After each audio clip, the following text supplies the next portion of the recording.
Mesdames et messieurs, bonsoir et merci de suivre cette édition du journal. Audience ce matin au ministère des Affaires étrangères. Le ministre Cherif Mahamad Zen a reçu l'ambassadeur des Émirats Arabes Unis, Mohamed Ali Al-Shamsi. Le diplomate est allé faire ses adieux au chef du département des Affaires étrangères au terme de sa mission au Tchad. Adef Amat Benrama. En cette matinée du vendredi, le ministre des Affaires étrangères, de l'intégration africaine, de la coopération internationale et de la diaspora, Cherif Mahamad Zen a reçu l'ambassadeur des Émirats Arabes Unis au Tchad.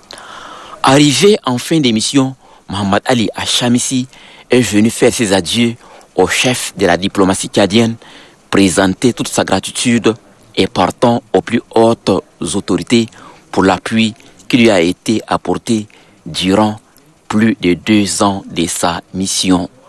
À sa sortie d'audience, l'ambassadeur des Émirats Arabes Unis a magnifié l'exemplarité des relations de coopération qui existent entre le Tchad et son pays, et ceci sous la clairvoyance de leurs chefs d'État respectifs, Idriss Déby Itno et Hamad Khalifa Ben Zayed Al Nahyan.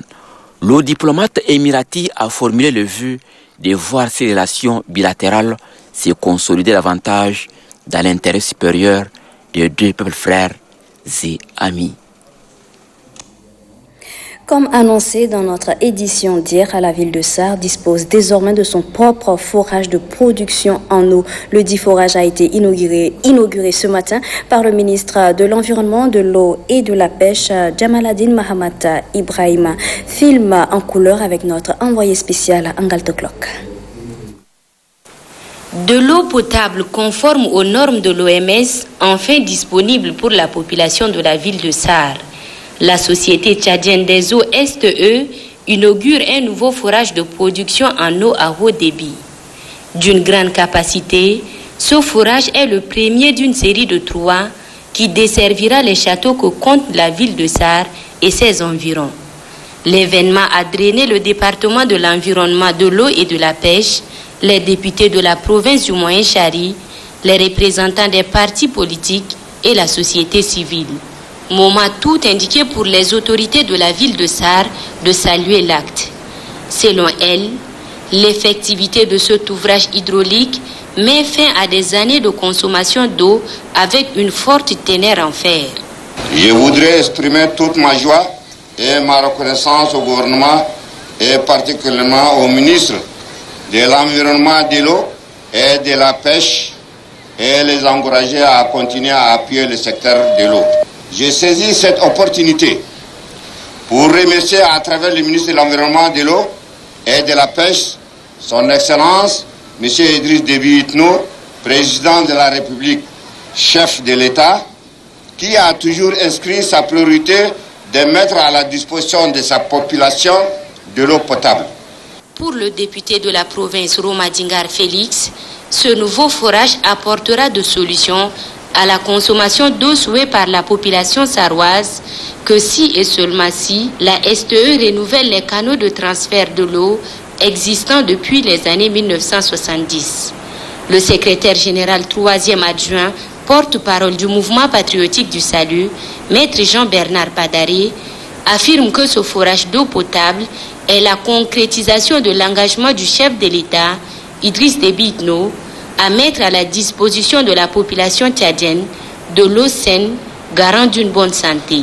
La STE, au service de la population depuis plusieurs décennies, continuera à améliorer la qualité de ses services pour le bien-être de la population, a laissé entendre la directrice générale de la STE. À cet effet, permettez-moi de vous annoncer que ce projet est financé entièrement sur fonds propres de la STE et aucun partenaire n'a été associé à sa réalisation. C'est l'occasion à cet effet de remercier l'ensemble du personnel de la STE qui n'a ménagé aucun effort pour faire aujourd'hui de ce projet une réalité pour la ville de Sarre. À la suite, une vaste opération de lavage, rinçage et de vidange de conduite sera enclenchée pour évacuer les dépôts des matières ferrugineuses afin de pouvoir distribuer cette nouvelle eau potable. Koubra Hissène Itno lance également un appel à l'endroit des ex-abonnés de la STE à venir renouveler leurs abonnements. Ça sera un engagement pour la STE à œuvrer davantage, dit-elle. Heureuse de recevoir en ce jour ce forage, la population de la ville de Sarre remet au couple présidentiel et à la STE des présents pour leurs efforts visant le bien-être de la population. Je vous invite à suivre à présent un extrait des propos du ministre de l'Environnement, de l'Eau et de la Pêche lors de la cérémonie d'inauguration. Aujourd'hui, en inaugurant cet important ouvrage hydraulique, nous annonçons la fin de ce que nous pourrions qualifier de calvaire pour la population sarroise, forte de plus de 180 000 âmes. En effet, le constat d'une teneur très élevée en fer et en manganèse, dissous dans la ressource en eau de la nappe phréatique de la ville de Sarre, a amené le pouvoir public de l'époque à doter ses premières installations d'eau potable d'une station de déferrisation dont l'unique but était d'y réduire de manière drastique le taux de ces deux métaux afin de préserver la sécurité sanitaire des populations. Cependant, force est de constater avec amertume que ces installations, qui sont d'une utilité certaine dans le dispositif d'approvisionnement en eau potable pour la population, tombées en panne depuis fort longtemps pour des raisons inexpliquées et inexplicables, n'ont pu être remises en marche. Du coup, la conséquence logique de cette situation, faut-il le rappeler pour le déplorer, est jusque-là que l'eau consommée par vous, nos concitoyens de la ville de Sarre, depuis quelques années, présente malheureusement une teneur élevée en fer. Ne dit-on pas que l'eau c'est la vie et que sans eau, il n'y a point de vie, qu'elle soit humaine, animale ou végétale. C'est fort de ces certitudes irréfragables et de son engagement constant en faveur de l'amélioration durable des conditions de santé et de bien-être des populations tchadiennes que son Excellence, Monsieur le Président de la République, chef de l'État, nous a réitéré ses instructions d'œuvrer sans relâche aux fins de parvenir à des résultats probants en termes d'accès à l'eau potable dans la ville de Sarre. Le respect scrupuleux de ces hautes instructions et l'abnégation de nos services techniques compétents ont fini par porter leurs fruits avec la découverte de cette nouvelle nappe dont les caractéristiques sont plus que satisfaisantes en termes qualitatifs et quantitatifs.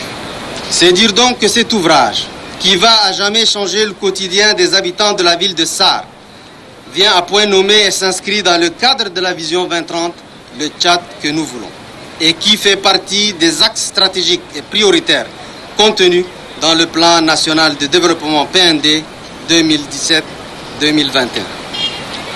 Avec la réalisation de cet important ouvrage hydraulique, le Tchad s'inscrit résolument dans la dynamique de l'amélioration de l'accès à l'eau potable et aux services d'assainissement de ses populations en vue de l'atteinte des objectifs de développement durable à l'horizon 2030, pour arriver à un taux d'accès à l'eau potable à 83% et de 60% pour ceux de l'assainissement.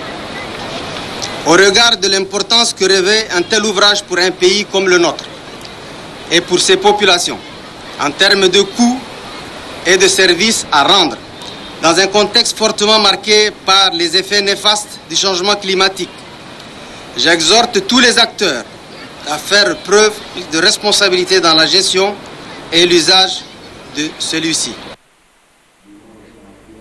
Après l'inauguration du forage, quelques Sarrois ont tenu à saluer ce geste du président de la République, Idriss Déby Itno, au profit de la ville de Sarre.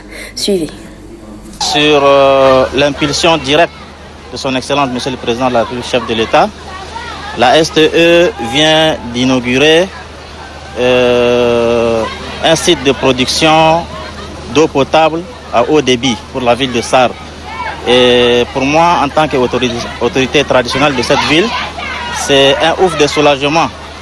Donc, au nom de ma population et à mon propre nom, nous réitérons nos vifs remerciements au chef de l'État, au gouvernement et à la STE d'avoir pensé à la souffrance de la population sarroise. Je considère ça comme la bonne année. De très longtemps, on est resté là avec l'eau un peu rougeâtre là, qui fait que ce n'est pas tout le monde qui est obligé d'avaler. On est obligé de s'approvisionner auprès des petites distributions d'eau potable là. Et maintenant, vraiment, le rêve est réalisé quoi. Avec la 4e République, là, je remercie au plus haut niveau, jusqu'au plus bas niveau. Donc, depuis son Excellence le Président de la République, jusqu'aux derniers ouvriers qui ont pu réaliser ce projet-là. De la ville verte, nous sommes très fiers de cet acte humain qui a fait. Et avant tout, c'est l'eau qui compte. Et l'eau, c'est la vie, comme disaient les autres. Bon, c'est là, donc je remercie son Excellence, Monsieur le Président de la République. Et nous, les jeunes du Moïchari, nous sommes très conscients de ce qu'il a fait. Nous le remercions beaucoup. Merci beaucoup.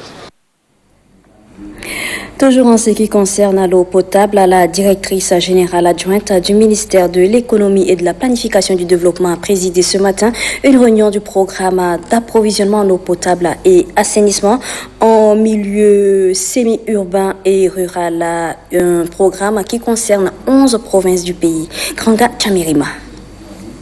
Le secteur de l'eau et de l'assainissement a longtemps accusé du retard pour des raisons diverses, malgré les appuis multiformes. Selon les données de la cellule permanente, le taux d'accès à l'eau potable au Tchad est passé de 20,7% en 2000 à 42,9% en 2019. Malgré l'évolution du taux d'accès à l'eau potable, pendant les 2 décennies, les indicateurs témoignent des besoins en infrastructure dans le secteur de l'eau et de l'assainissement. D'où l'élaboration du programme d'approvisionnement en eau potable et assainissement en milieu semi-urbain et rural de 11 provinces du Tchad. Conduit par le ministère de l'Économie et de la Planification du Développement, ce programme, selon la directrice générale adjointe du dit ministère, Royamta Madingue, traduit la volonté du gouvernement à apporter l'appui conséquent pour le bien-être de la population. Cette intervention vise uniquement les centres urbains, chefs-lieux de départements et de provinces. Pour les coordinateurs de la cellule permanente, ces échanges augurent un lendemain meilleur. Nous sommes en train d'examiner le projet, le plan de travail, le budget annuel du projet de l'eau et de l'assainissement, qui aujourd'hui couvre une partie du sud et une partie du nord, dans le Grand Nord. D'ailleurs, c'est le tout premier projet qui pénètre, qui va même dans l'extrême nord. Et c'est là sur instruction expresse des hautes autorités du pays. Comme vous le savez, de très très bonne importance parce qu'il parle de l'assainissement de l'eau, il parle de l'hygiène en milieu rural et urbain. Donc c'est une première, un projet très important, sans commentaire. Il vient de commencer. Nous avons l'année dernière sillonné presque tous les pays pour expliquer aux uns et aux autres la nécessité de ce projet-là. Donc ce projet ne fait que commencer.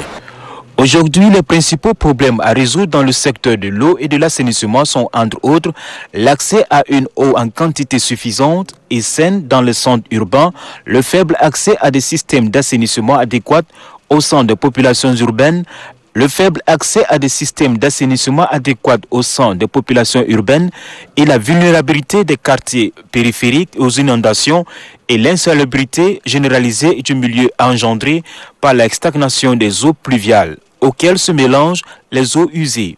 Le futur programme d'approvisionnement en eau potable et assainissement en milieu semi-urbain et rural est doté d'un budget global de 8 milliards de francs CFA. Et puis la teneur de ces quelques communiqués de presse avant de poursuivre ce journal. Le ministre de l'Aviation civile et de la Météorologie, M. Mamataye Orosi, a rencontré le vendredi 17 janvier 2020 la délégation de l'Organisation de l'Aviation civile internationale OACI, conduite par M. René Tavares, en présence du directeur général de l'ASAAC et du directeur général de l'ADAC. C'est dans le cadre de la mise en œuvre de la feuille de route de l'Agence de supervision et de la sécurité aérienne en Afrique centrale en vue de renforcer la sécurité aérienne et de promouvoir le développement du transport aérien au Tchad. Ce communiqué est signé de l'attaché de presse et relations publiques Jimmy Ramadan. Dans un autre communiqué de presse, sachez que le ministre de l'Enseignement supérieur, de la Recherche et de l'Innovation, Dr Oudenga David Garimaden, accompagné du directeur général adjoint de l'Enseignement supérieur, Dr Frédéric Reunouji, se trouve depuis hier 16 janvier à Ouagadougou, Burkina Faso, où il prend part ce 17 jusqu'au 18 janvier 2020 au conseil d'administration et à l'Assemblée générale de 2IE. Ces rencontres permettront d'examiner et d'adopter le budget de fonctionnement de l'institution, d'évaluer les activités académiques et puis se pencher sur la qualité de formation à offrir aux étudiants de cette institution de formation supérieure. Ce communiqué est signé d'Edouard Takadji, attaché de presse et chargé des relations publiques. Et puis cet autre communiqué qui nous vient de la Commission économique du bétail, de la viande et des ressources halieutiques. La Commission économique du bétail, de la viande et des ressources halieutiques, CBVIRA, et le cabinet français Stratem viennent de signer ce vendredi 17 janvier 2020 au siège de la CBVIRA ici à N'Djamena un accord de partenariat. Un accord qui vise à créer de la valeur ajoutée dans les secteurs de l'élevage et de la pêche en zone CEMAC. Ce sont le secrétaire exécutif de la CBVIRA, M. Pedro Bayame Ayingono, et le président du cabinet français Stratem, M. Éric Pascal Rémy Martin, qui ont entériné cet accord de partenariat à N'Djamena le 17 janvier 2020, signé du secrétaire exécutif M. Pedro Bayame Ayingono. 98 élèves officiers et sous-officiers de corps de santé armés ont obtenu leurs attestations de fin de formation. La cérémonie s'est déroulée au GEMIA, groupement des écoles militaires interarmées, en présence du chef d'état-major général des armées, Djimadoum Tiraina. Un reportage signé Youssouf Abderrahman Aligad.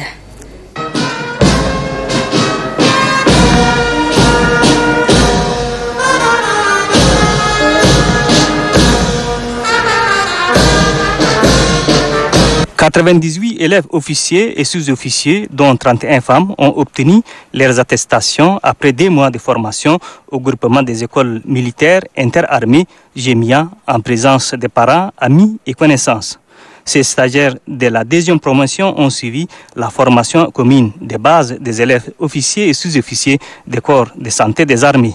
Après leur formation, ces officiers et sous-officiers sont appelés à travailler dans le service de santé militaire de l'ensemble du pays. Pour le commandant du groupement des écoles militaires interarmées, ces élèves ont acquis une connaissance approfondie dans les différentes disciplines à même de leur permettre d'apporter leur contribution au corps médical de l'armée. Quant à vous, jeunes officiers et sous-officiers de demain, hier, vous étiez sans esprit et allure militaire. Vous venez de finir votre formation de commune de base après d'intenses activités.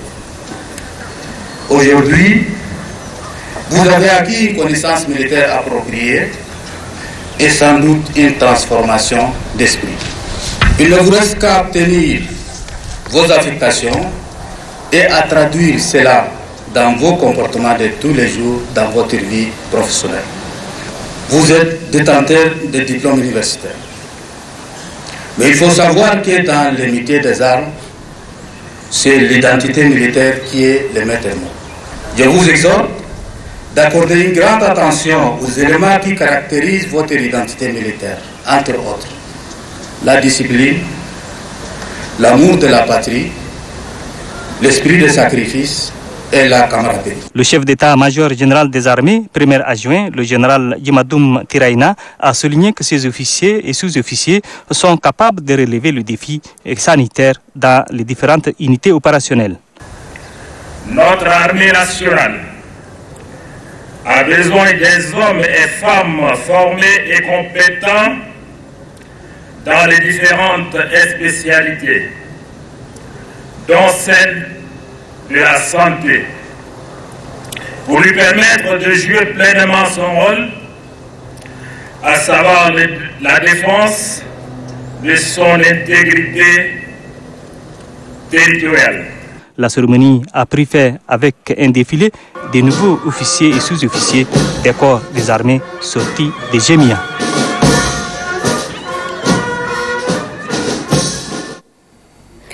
Clôture ce matin des opérations chirurgicales au profit des personnes victimes de malformations congénitales organisées par la Fondation Grand Cœur. C'est la secrétaire générale de la dite fondation qui a présidé la cérémonie de clôture au centre hospitalier universitaire de la mère et de l'enfant. Abdelhadji Mahmad Saleh Babayaro. La première dame Hinda Déby Itno, à travers sa fondation, pose des actes caritatifs dans les domaines sanitaires. Pour ce secteur de la santé, elle s'oriente vers les enfants. 100 d'entre eux, victimes d'une malformation congénitale, bénéficient des opérations chirurgicales menées par des médecins sénégalais et tchadiens, fruit de la coopération agissante entre le Tchad et le Sénégal dans les secteurs sanitaires. Pour la secrétaire générale de la Fondation Grand Cœur, Habiba Sahoul Bagonkiome, un enfant atteint d'une malformation est source d'inquiétude pour ses parents. Au nom de la présidente de la Fondation Grand Cœur, Son Excellence Madame Hinda Déby Itno, de féliciter et de remercier toute l'équipe médicale pour le travail abattu. La naissance d'un enfant atteint d'une malformation congénitale est une épreuve redoutable pour la famille et pour l'enfant qui va vivre avec un handicap. La Fondation Grand Cœur que dirige Son Excellence Madame Hinda Déby Itno vient une fois de plus avec cette caravane redonner le sourire et l'espoir d'une vie meilleure à ces familles qui jadis étaient désespérées. Les parents des enfants opérés remercient la présidente de la Fondation Grand Cœur, Hinda Déby Itno, pour son soutien conséquent.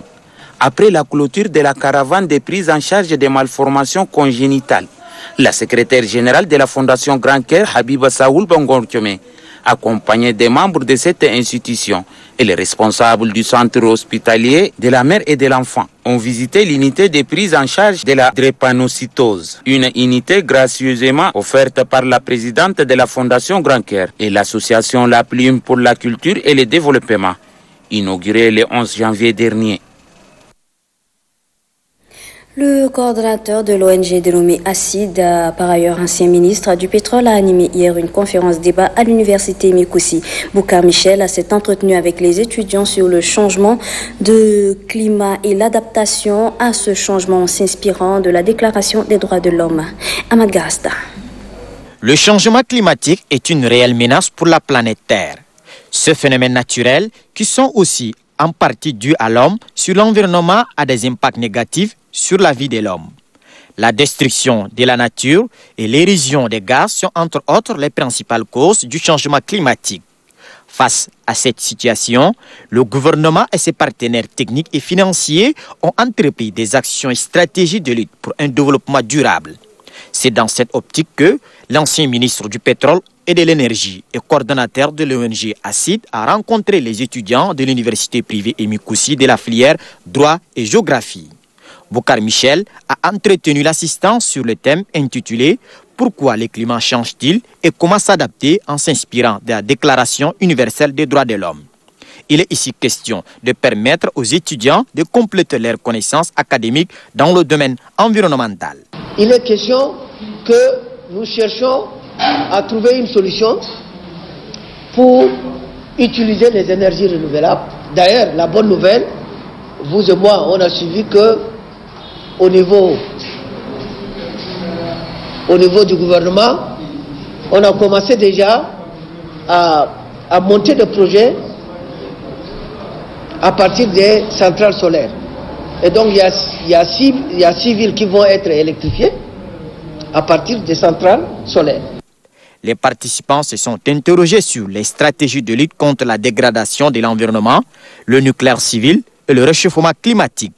Boukar Michel souligne que la mise en terre des plans et l'exploitation des énergies renouvelables peuvent contribuer à l'atténuation des effets du changement climatique. Entreprise, hier, la mission de la directrice des microfinances du ministère de la formation professionnelle et des petits métiers se poursuit. Khadija Sakin, accompagnée de son staff, a visité l'ONG GREPA au quartier Moursal dans le 6e arrondissement. Les détails avec Ousmane Idriss Dakoum. La mission de suivi des activités des établissements de microfinance du ministère de la formation professionnelle et des petits métiers se poursuit. Son agenda prévoit la visite de l'ONG GREPA, bénéficiaire du microcrédit. Face à l'équipe de la mission, le président de l'ONG GREPA, Djibril Gamik, dresse le bilan des activités réalisées. Lequel bilan qui se résume par l'octroi de crédits à 3000 bénéficiaires d'un montant de 100 millions pour diverses activités génératrices de revenus. La directrice des microfinances du ministère de la formation professionnelle et des petits métiers insiste sur le respect des clauses de la convention signée avec les établissements de microfinance. Aujourd'hui, nous sommes venus, l'objectif même de la mission, c'est de constater et faire l'état des lieux des différentes conventions, aussi de rappeler aux uns aux autres les obligations vis-à-vis de leurs partenaires et peut-être d'essayer de voir quelles sont vos réalisations, qu'est-ce que vous avez fait. Ensuite, si vous avez aussi les difficultés, les perspectives, autrement dit, on veut essayer de déblayer le terrain pour permettre l'application intégrale de clauses. Étant un secteur vital pour l'économie, l'octroi des microcrédits peut participer au développement du pays.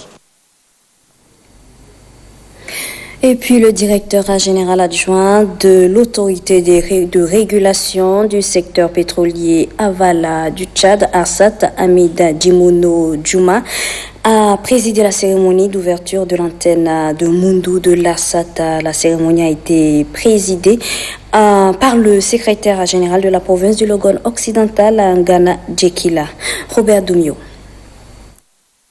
Placée sous la tutelle du ministère du Pétrole et de l'Énergie, l'autorité de régulation du secteur pétrolier aval du Tchad, en abrégé ARSAT, a pour mission, entre autres, d'assurer la régulation, le contrôle, le suivi des normes et des activités des exploitants, des opérateurs des secteurs pétroliers, des stations de distribution et des points de vente des produits pétroliers. L'installation d'une antenne à Moundou vise à couvrir toutes ces activités dans la zone méridionale du pays. Pour le directeur général adjoint de cette institution, Hamid Djimino Djouma, l'ARSAT, qui n'est pas nouveau au Tchad, est le fruit d'une forte implication du président de la République, Idriss Déby Itno, qui cesse de se battre pour l'essor économique du Tchad en général et le secteur pétrolier en particulier. En installant le tout premier chef d'antenne ARSAT Zone Sud, Abak Mustafa Ali, secrétaire général de la province du Logone occidental, Ngana Djekila, invite celui-ci à mettre en œuvre toutes ses compétences requises et de faire de la sincère collaboration son cheval de bataille pour la bonne marche des services.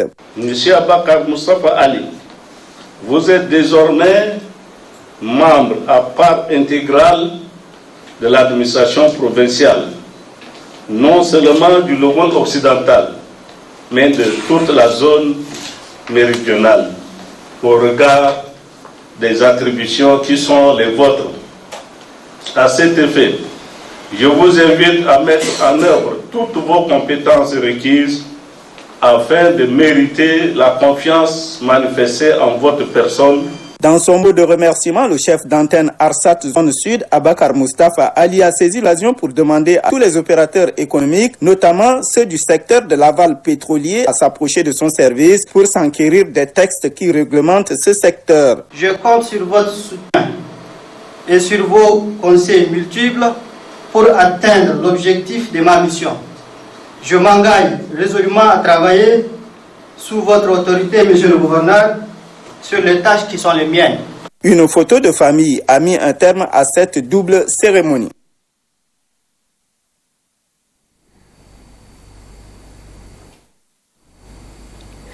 Une délégation des experts de la Banque mondiale, du HCR et les représentants des différents ministères impliqués dans la gestion des réfugiés au Tchad s'est rendue à Amdjaras. Objectif de la mission, évaluer les besoins pour une éventuelle extension du projet.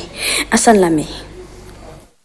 Aussitôt arrivée, la mission de la Banque mondiale a eu une rencontre avec le gouverneur de la province de l'Enedi-Est, Ahmad Kardoyo Hissène. La mission se propose d'évaluer les besoins des populations hautes et celles des réfugiés à l'effet de prendre en compte leurs aspirations. Le chef de mission Jehan, le chef de projet Parka Eric Zapatero, le responsable de la cellule filets sociaux et autres ont réaffirmé le soutien du projet aux personnes vulnérables. Le gouverneur de la province de l'Enedi-Est dit merci pour cette initiative. Amdjaras est situé dans la zone de confluence entre les domaines à vocation agricole et pastorale et de transaction. Où la population haute et les réfugiés vivent en parfaite harmonie, et ces symboles forts de cohabitation pacifique qui se trouve aujourd'hui honoré à plus.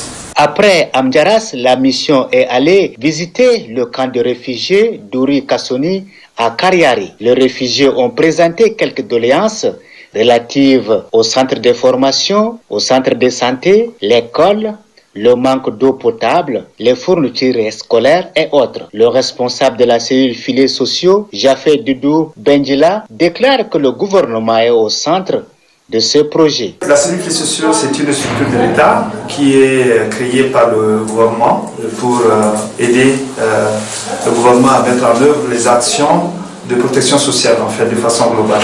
La mission a eu également une rencontre avec la population haute de Mondo 1 et les mêmes doléances ont été exprimées. Après Amdjaras, la délégation des experts de la Banque mondiale et du HCR s'est rendue à Iriba, dans la province de Wadifira. Sur place, la délégation a eu une rencontre de travail avec le préfet du dit département, Mahamat Saleh Anour. Opérationnel déjà dans le lac, le Logone oriental et le Wadaï, le projet d'appui aux réfugiés et communautés d'accueil va faire l'objet d'une éventuelle extension. C'est les provinces de Wadifira et de l'Enedi-Est qui sont visées par ce projet de l'État tchadien. La Banque mondiale en charge du financement de ce projet a dépêché à Iriba ses consultants afin d'évaluer les besoins sur le terrain pour mieux planifier le financement additionnel consacré à l'extension du projet. Les membres de l'équipe conjointe constituée notamment de la Banque mondiale, HCR et de représentants de différents ministères ont tenu à rencontrer le préfet du département d'Iriba et ses proches collaborateurs. Le chef de la mission de la Banque mondiale, Jehan Gassam, a laissé entendre que la Banque mondiale voudrait, à travers ce projet de l'État tchadien, appuyer non seulement les réfugiés, mais aussi les communautés hautes qui subissent les conséquences de présence de réfugiés. Il y a une belle lurette. Les intervenants en cette occasion, qu'il s'agisse de responsables administratifs, traditionnels et sociétés civiles, ont salué fortement l'initiative de l'élargissement de ces projets d'appui aux réfugiés et communautés d'accueil à Wadifira, tout en mettant l'accent sur la question récurrente de l'insuffisance de l'eau potable.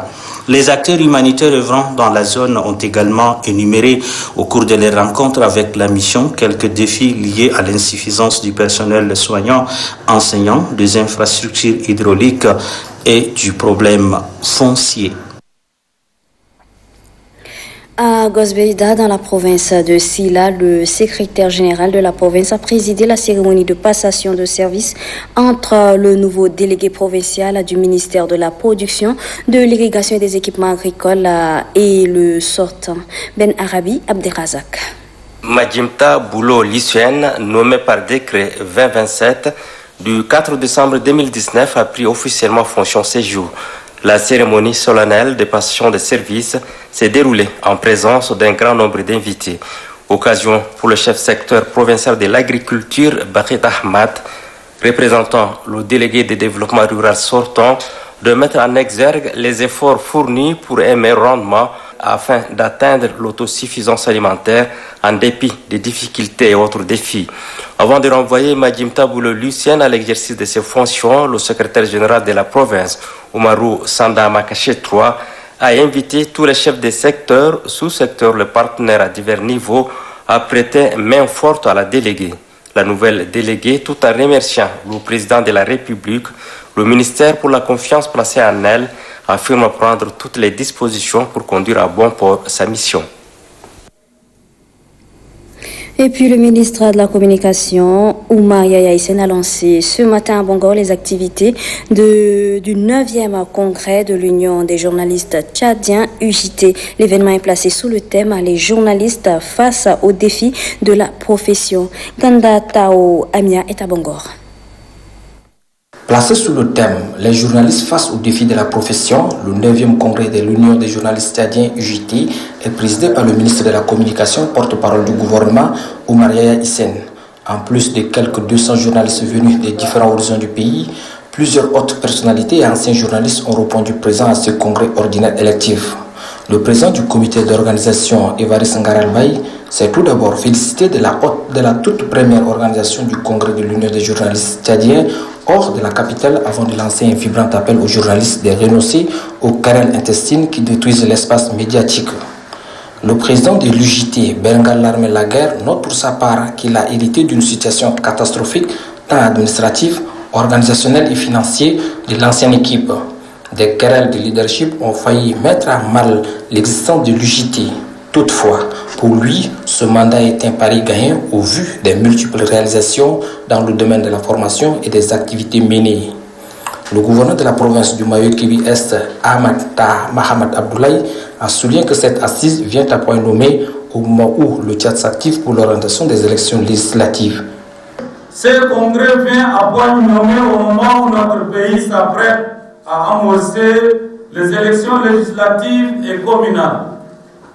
À cet effet, il faut une presse libre, débarrassée de toute subjectivité. Je crois et j'ose espérer que vos travaux durant les 2 jours permettront de rectifier les erreurs et les durs du passé, afin que le travail de sensibilisation et d'éducation de nos concitoyens se passe dans toute bonne conscience et surtout dans le respect de la déontologie journalistique.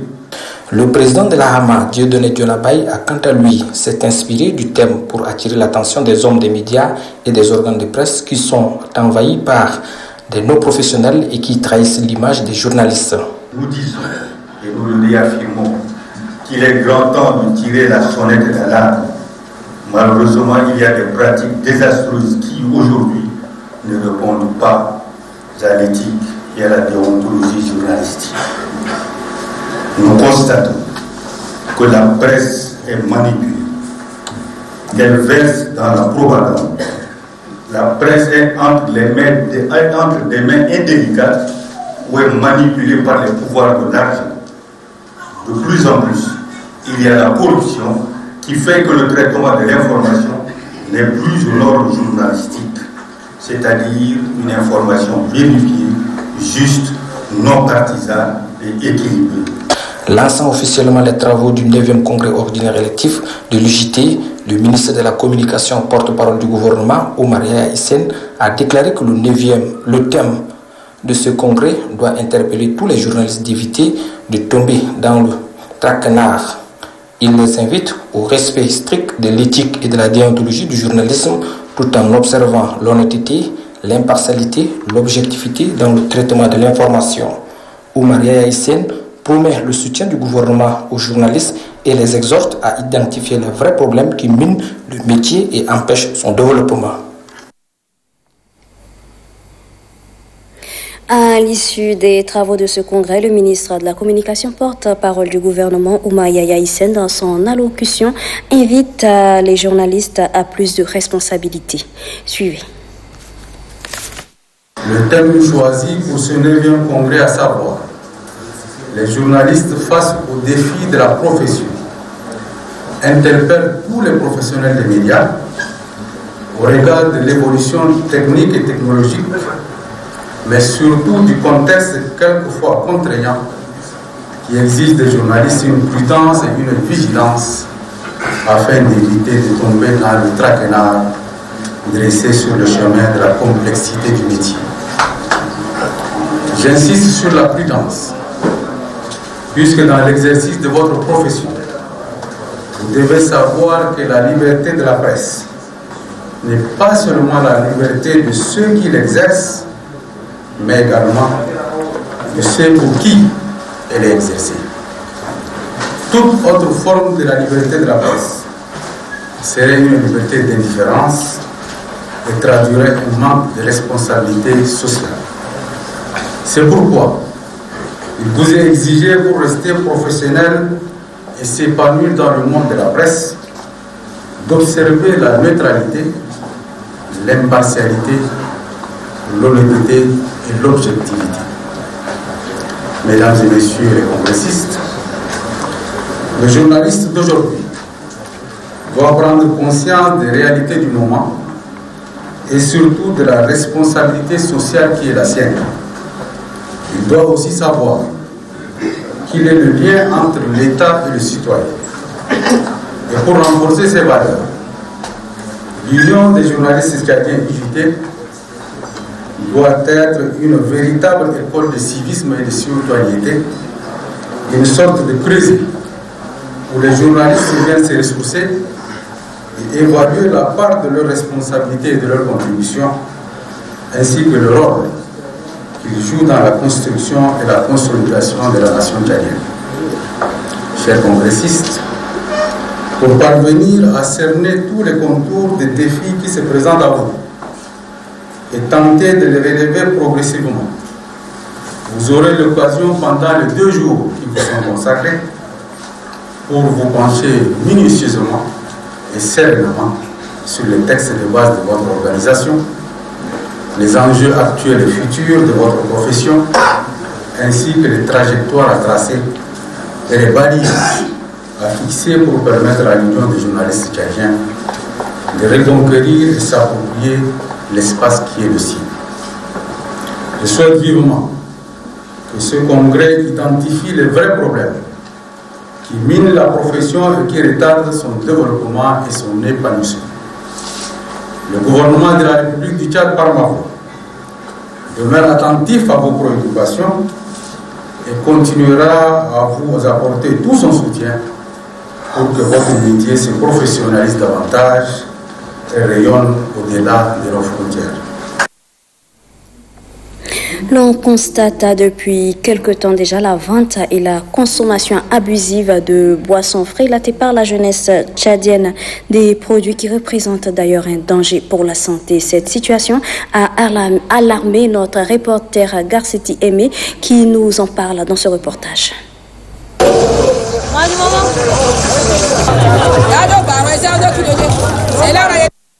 Appelé Kitoko, Visa, Leader, Score, ces boissons frelatées se vendent par unité 50 et 100 francs. Entre-temps interdits par le gouvernement, se payent aujourd'hui comme des cacahuètes dans les coins et recoins de la capitale.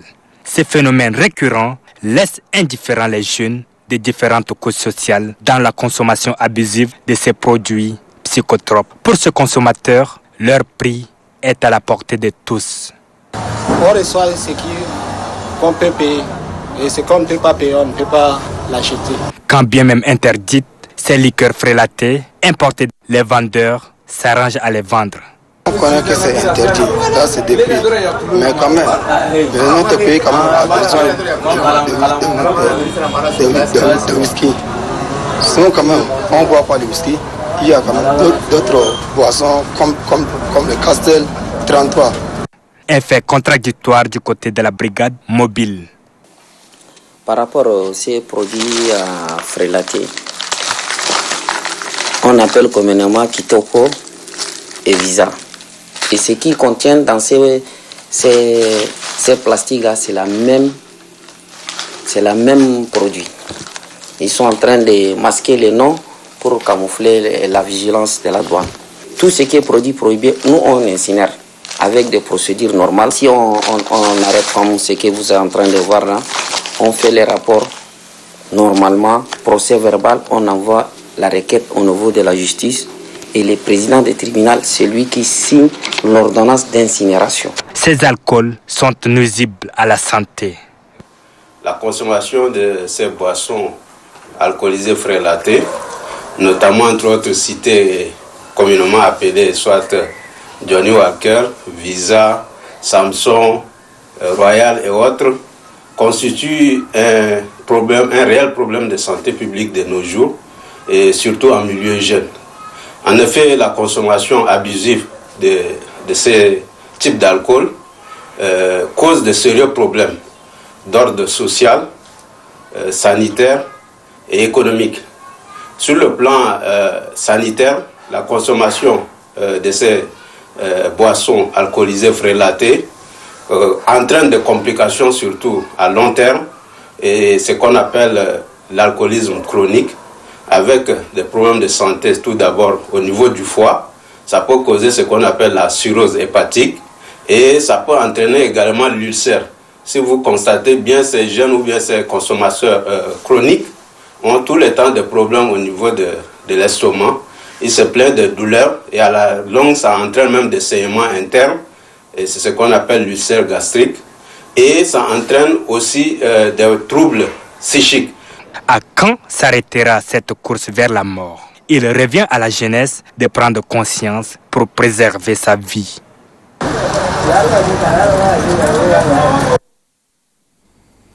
Et voilà, mesdames et messieurs, c'est la fin de ce journal. Merci à vous de l'avoir suivi et très bonne suite de programme sur Télé Tchad.